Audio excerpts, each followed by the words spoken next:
काल 21 ब्रह्मांड का स्वामी ब्रह्मा विष्णु महेश का पिता, ये एक जीव है। जीव सत्र की सोच इतनी होती है और पीव सत्र की सोच वो धनी की अपनी होती है। परमात्मा बोले भाई ठीक है तथास्तु। जब तथास्तु होगी, जब उसकी सेठ बदल गए तेवर ने बोला सुन ले जोगजीत, जब चौथा युग आवेगा ना, इनको ऐसा कर दूंगा, इनको ना भगवान की समझ होगी ना इनको दातम ज्ञान होगा, माता मसाणी पत्थरों पर सिर पड़वा दूंगा इनके, और इनको इतना दृढ़ कर दिया जाएगा आपकी कोई नहीं सुनेगा। तो वो उसने अपने सारे पेच लड़ा दिए। ब्रह्मा विष्णु महेश से ऊपर किसी की बुद्धि नहीं, और अनेक पंथ चलाऊं या विद जीवों को बरमाऊं, ये और पंथ चलाए, मजहब चला दिए। तो जब दास स्टार्ट कर रहा है जहाँ से आज, तो जब जाति और पाति मजहब और धर्म की किले बना दिए, तो दास के साथ देखो कैसे परमात्मा ने रजा करी, कहाँ से निकाला।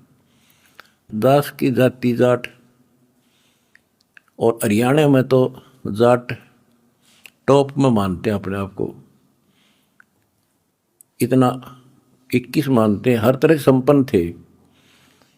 फिर जुलाहा दानक कबीर को भगवान मानना, परमात्मा ने सारी फड़क काट दी मेरी, और जब जाकर दास ने भगवान माना।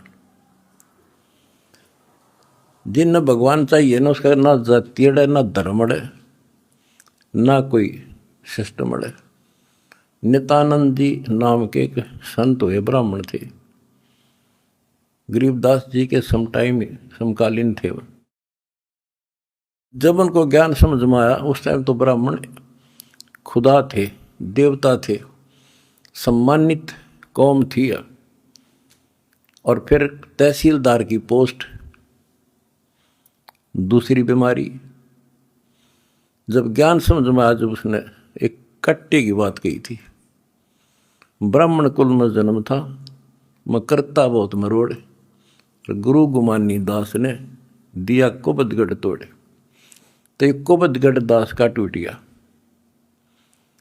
मेरे गुरु भगवान ब्राह्मण, मेरे भगवान गरीब कबीर साहब दानक दुलाहा, और दास जाट। अब एक कम एक हो गया हम, कितना भी किसी चीज में, किसी जीव में, ते कोई भी हो, हमने तो अपना सा दिखा है। ठीक है, जिनकी जैसी बुद्धि है वो तो उतना ही सोचेगा, हमने उतना ही तोलेगा, तोलने जाएगा, पर अपनी कीमत हम दिखा देंगे। और थोड़े दिन रुक जाओ कि हमारे भगवान की क्या वैल्यू है। हमारा कभी किसी से द्वेष नहीं बढ़ता। हमारे साथ वो कर दी जो किसी के नहीं हुई होगी, पर आज भी कोई बुरा नहीं दिखता हमें, क्योंकि मुझे जड़ की पता है, जड़ का कहाँ से और बीमारी है। यू काल करवा रहा है नहीं, सारे बाण भाई अपने तय से पृथ्वी किसी भी लोक में है, किसी देश में हो।